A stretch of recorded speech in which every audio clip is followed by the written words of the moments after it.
Hello दोस्तों, स्वागत है आपका अपने खुद के यूट्यूब चैनल द टेक्सीलेंट्स में। आज हम बात करेंगे how to save tax on sale of house. घर बेचने के बाद टैक्स को कैसे बचाएं। तो देखिए, ये वीडियो मैंने बनाया है एग्जेम्पशन के बारे में जानने के लिए। सेक्शन 54 और 54F और कैपिटल गेन अकाउंट स्कीम, ये सब क्या क्या होती हैं। पर जब भी आप कोई घर बेचें तो आप जब भी उसकी ITR फाइल करें तो उसके लिए आप अपने प्रोफेशनल से ही मिलें। आप ये ना सोचें कि हमने वीडियो देख लिया है तो हम काफ़ी समझदार हो गए हैं और हम अपनी ITR फाइल कर सकते हैं, क्योंकि लॉ कुछ कहता है और प्रैक्टिकल चीज़ें बहुत अलग होती हैं। प्रैक्टिकल चीज़ों के लिए केस लॉज पढ़ने पड़ते हैं, कुछ नए अमेंडमेंट्स पढ़ने पड़ते हैं, लेटेस्ट क्या केस आया हुआ है, उसमें सरकार ने क्या उस पर ओपिनियन दिया, उस पर डिपेंड करता है कई बार। तो अगर आप सोचें कि हमने एक वीडियो देख ली यूट्यूब पे या हमने कोई साइट से पढ़ लिया और हम सोचें कि हम ही पारंगत हो गए हैं, तो ऐसा नहीं होता है। जो आपके प्रोफेशनल हैं they will guide you better because they are very much updated about these things. तो ये वीडियो सिर्फ ITR के वालों के लिए नहीं, अकाउंटिंग जो कर रहे हैं लोग, अकाउंटेंट जो हैं और जो बच्चे पढ़ रहे हैं उनके लिए भी है ये वीडियो। तो ये वीडियो मैं रिक्वेस्ट करूँगा आप एंड तक देखिएगा, क्योंकि ये काफ़ी फ्रूटफुल वीडियो है। तो घर बेचने के बाद टैक्स को कैसे बचाया जाता है। देखिए, घर बेचने के बाद जो कैपिटल गेन निकलता है, लॉन्ग टर्म कैपिटल गेन, मैं यहाँ पे सिर्फ लॉन्ग टर्म कैपिटल गेन की बात करूँगा, क्योंकि शॉर्ट टर्म कैपिटल गेन पर एग्जेम्पशन नहीं मिलती है। लॉन्ग टर्म कैपिटल गेन होता है जो आप अपने 2 साल बाद प्रॉपर्टी को बेचते हैं। जैसे आपने 21/11/23 में आज प्रॉपर्टी को खरीदा और 21/11/25 के बाद उसे आप बेच रहे हैं, तो then it becomes a capital asset, long term capital asset. और जो उस पर बेचने पर जो गेन बनेगा उसे लॉन्ग टर्म कैपिटल गेन कहा जाएगा। तो उसमें आपको सेक्शन 54 और 54F, 2 सेक्शंस में आपको एग्जेम्पशन मिलती है। तो सबसे पहले हम सेक्शन 54 के बारे में बात कर लेते हैं। एक आपको लेटेस्ट अपडेट बताऊंगा कि जो एग्जेम्पशन है उसकी अमाउंट लिमिट 10 करोड़ रुपए निर्धारित कर दी है गवर्नमेंट ने, यानी 10 करोड़ से ऊपर आप जो है एग्जेम्पशन नहीं क्लेम कर सकते हैं सेक्शन 54 और 54F दोनों ही केस में। अब जैसे मैंने आपको बताया कि प्रॉपर्टी लॉन्ग टर्म कब बनती है, शॉर्ट टर्म कब बनती है, तो रेजिडेंशियल हाउस के लिए ही ये कैपिटल गेन निकलता है जो एग्जेम्प्ट होता है। कमर्शियल प्रॉपर्टी पे एग्जेम्पशन नहीं मिलती है। शॉर्ट टर्म कैपिटल एसेट मैंने आपको बता दिया, लॉन्ग टर्म कैपिटल एसेट भी मैंने आपको बता दिया है। अब बात करते हैं एग्जेम्पशन के बारे में। 54 की एग्जेम्पशन मिलती कैसे है। देखिए, सेक्शन 54 की एग्जेम्पशन जो है वो सिर्फ इंडिविजुअल और HUF को मिलती है, ना कि किसी कंपनी को या प्रोप्राइटरशिप फर्म को या LLP को। तो अगर आपको एग्जेम्पशन क्लेम करनी है तो आपको इंडिविजुअल होना चाहिए। अगर वो आपके बैलेंस शीट में कोई एसेट खड़ा हुआ है तो वो कंपनी की ITR में जाएगा या फर्म की ITR में जाएगा, वो आपकी ITR में नहीं जाएगा। सेकेंड पॉइंट है, asset must be classified as a long term capital asset. Short term पर ये एग्जेम्पशन नहीं मिलती है। Asset sold is residential house, क्योंकि कमर्शियल पर ये नहीं मिलता है, रेजिडेंशियल हाउस पर ही आपको एग्जेम्पशन मिलती है। अच्छा, एग्जेम्पशन मिलती कैसे है। जैसे सपोज आपने 21/11/23 को कोई प्रॉपर्टी बेच दी है, कोई आपका घर था पुश्तैनी, वो आपने बेच दिया, तो आपको या तो 1 साल पहले यानी 21/11/22 से लेके 21/11/23 के बीच में कोई घर खरीदना था, या फिर 21/11/23 से 2 साल आगे 21/11/25 तक आपको कोई घर खरीदना है, तो आपको एग्जेम्पशन मिल जाएगी। अगर आप प्रॉपर्टी कंस्ट्रक्ट कराना चाहते हैं वो घर बेच के, तो 3 साल का टाइम मिलता है। 3 साल के अंदर अंदर आप प्रॉपर्टी कंस्ट्रक्ट करा सकते हैं। अगर आप ये सब चीज़ें फुलफिल कर लेते हैं तो आपको एग्जेम्पशन मिल जाती है। जो आप रेजिडेंशियल हाउस है वो इंडिया में होना चाहिए। ऐसा नहीं कि आपने नेपाल में घर खरीद लिया या अमेरिका में घर खरीद लिया। और 10 करोड़ की लिमिट, जैसे मैंने आपको बताया कि 10 करोड़ की लिमिट है। और असेसमेंट ईयर 2021 में एक गवर्नमेंट ने एक फ़ायदा दिया था कि अगर आप 2 घरों में पैसा लगाना चाहते हैं, सपोज आपने एक घर बेचा 10 करोड़ का और 2 घरों में आप 5-5 करोड़ रुपए लगाना चाह रहे हैं या कुछ ऐसा कुछ करना चाह रहे हैं, तो 2 घरों में भी एग्जेम्पशन मिल जाती है। बट उसकी लिमिट जो है वो 2 करोड़ तक तय करी हुई है। 2 करोड़ से ज़्यादा आप नहीं कर सकते। और ये एग्जेम्पशन सिर्फ एक वंस इन लाइफ टाइम है। ऐसा नहीं कि आप बार बार 2 ही घरों में लगाते रहे पैसे। एक घर में तो मिल ही जाती है सेक्शन 54 में, पर 2 घरों में मिल जाती है 2 करोड़ तक, वंस इन लाइफ टाइम।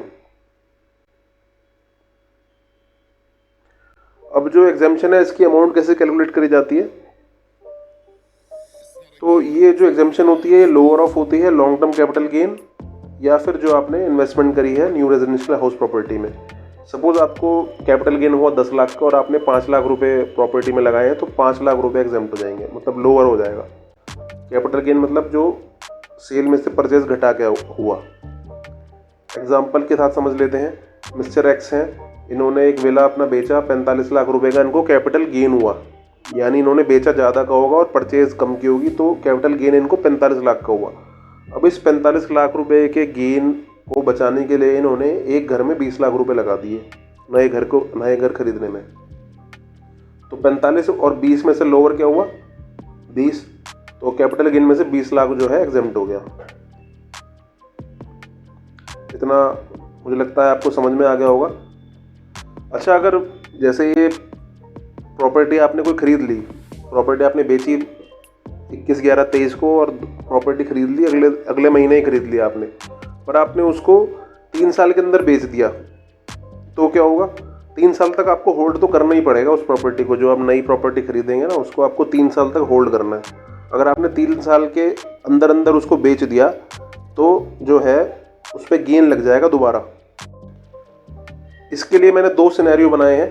पहला सिनेरियो है case 1, cost of the new house purchased is less than the capital gains computed on the sale of the original house.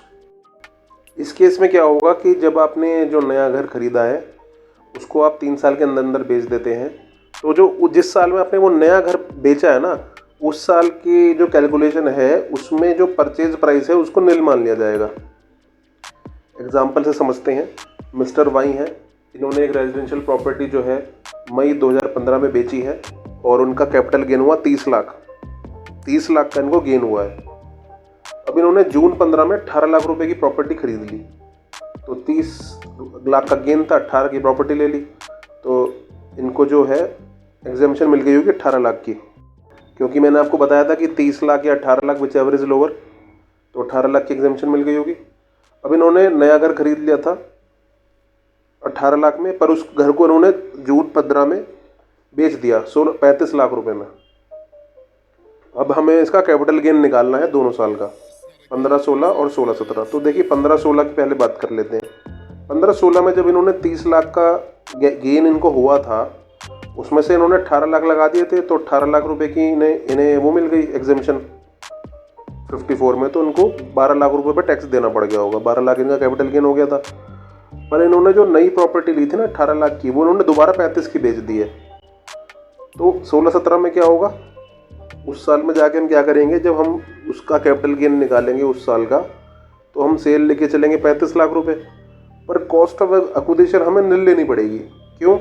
क्योंकि जो कॉस्ट है वो 18 लाख रुपए है और 18 लाख हम ऑलरेडी इन्वेस्टमेंट के तौर पे उसको एग्जेम्पशन मान के क्लेम कर चुके हैं, तो हमें दोबारा तो मिलेगी नहीं वो, तो हम कॉस्ट ऑफ एक्विजिशन को निल लेके चलेंगे। इससे क्या होगा, 35 का 35 लाख रुपए जो है टैक्सेबल बन जाएगा।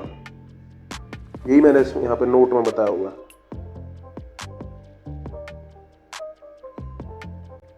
आशा करता हूँ आपको समझ में आ गया होगा। अगर नहीं आ रहा है तो आप कमेंट में लिख सकते हैं। मैं आपको कॉल पे आप मेरे से पूछ सकते हैं। मेरा नंबर है 9718877122। मैं आपको समझा दूंगा। केस 2 के बारे में बात कर लेते हैं। अगर आपको फ़ोन नहीं करना है तो आप कमेंट में भी लिख सकते हैं, मैं कमेंट में रिप्लाई कर दूंगा। केस 2 में बात कर लेते हैं। अगर हमने जो घर खरीदा है वो ज़्यादा है जो ऑलरेडी हमें एग्जेम्पशन मिली थी, तो क्या होगा।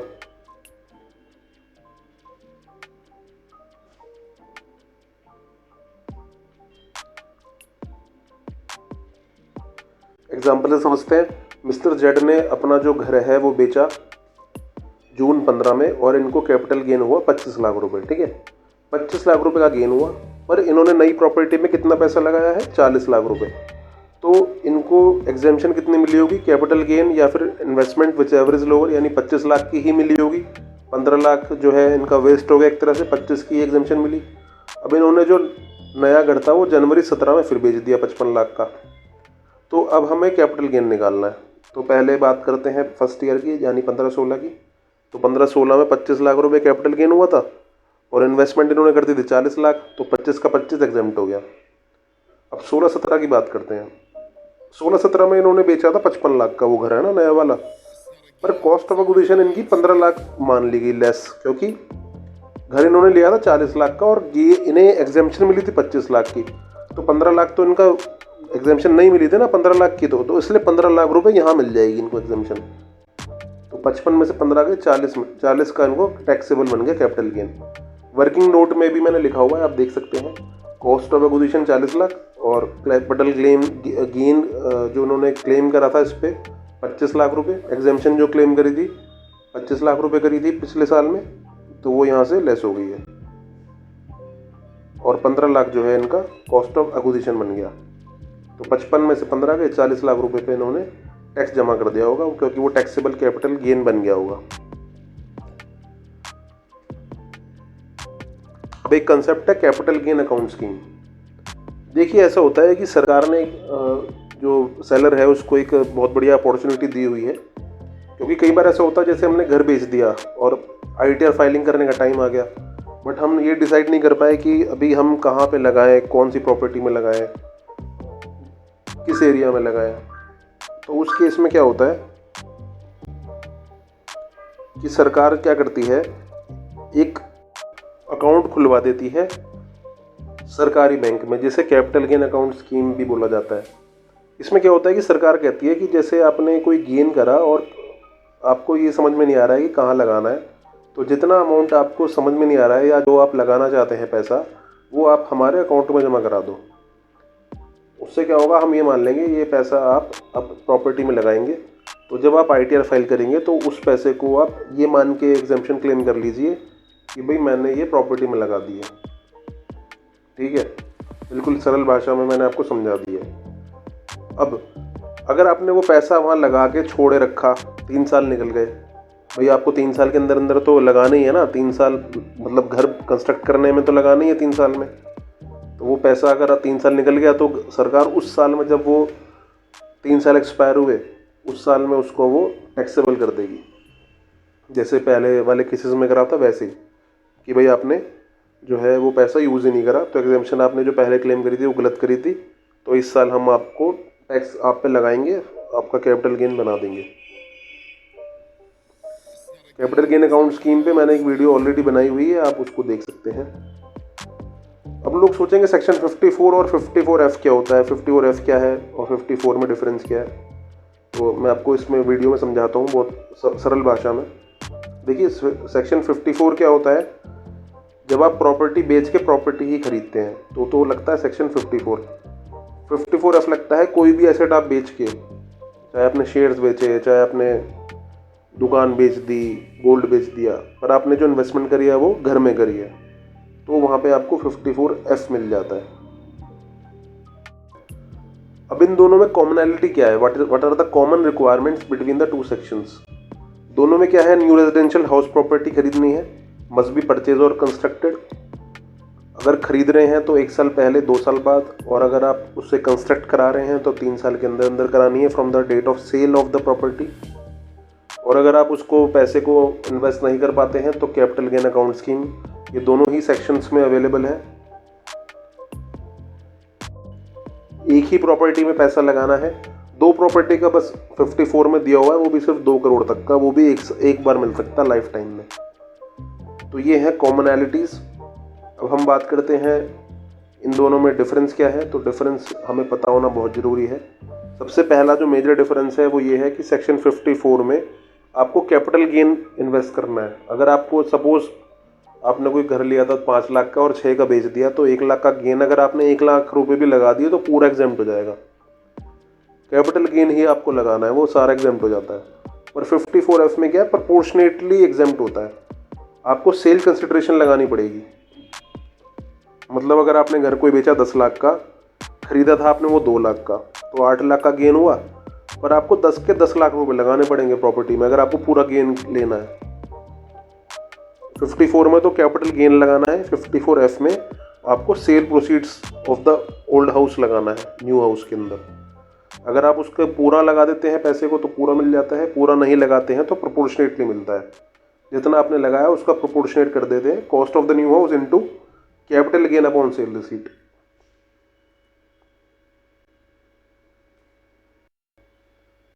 एग्जेम्पशन दोनों में ही रिवर्स हो जाती है। अगर आपने जो है वो प्रॉपर्टी में पैसा जो लगाना था वो निवेश नहीं करा। पर 54F में एक वो ऑप्शन और है कि आपको एक कंडीशन और है कि आपका दूसरा घर भी नहीं होना चाहिए। तो अगर आपने 2 साल के अंदर अंदर दूसरा घर भी खरीद लिया तो भी आपका जो ये एग्जेम्पशन है वो रिवर्स हो जाएगा। और डिफरेंस एक जो मैंने वही बताया कि 2 करोड़ तक मिलता है 2 प्रॉपर्टी में, वो 54 में ही मिलता है, वो 54F में नहीं मिलता है। अब कुछ की पॉइंट्स टू रिमेंबर है कि अगर आपका कुछ जो इन्वेस्टमेंट है वो पूरा नहीं हो पा रहा है तो आप उसको 54EC में भी लगा सकते हैं। 54EC में आप बॉन्ड्स खरीद सकते हैं NHAI के, RRE के, तो वो उन बॉन्ड्स में भी आप पैसे लगा सकते हैं, पर इनमें 6 महीने के अंदर ही लगाने होते हैं और 50 लाख की लिमिट होती है। जो प्रॉपर्टी सेलर ने बेची उसी को ही प्रॉपर्टी दूसरी खरीदनी है। और अगर आपने कोई प्रॉपर्टी बुक करा रखी है पर बिल्डर ने आपको जो है हैंडओवर नहीं दिया है या कुछ बिल्डर डिफॉल्टर बन गया है तो भी आपको एग्जेम्पशन मिल जाएगी। तो ये थी पूरी वीडियो 54 और 54F। तो अगर आपको वीडियो पसंद आई हो तो प्लीज़ लाइक कीजिएगा, शेयर कीजिएगा और चैनल को भी सब्सक्राइब कीजिएगा। Thank you and have a great day.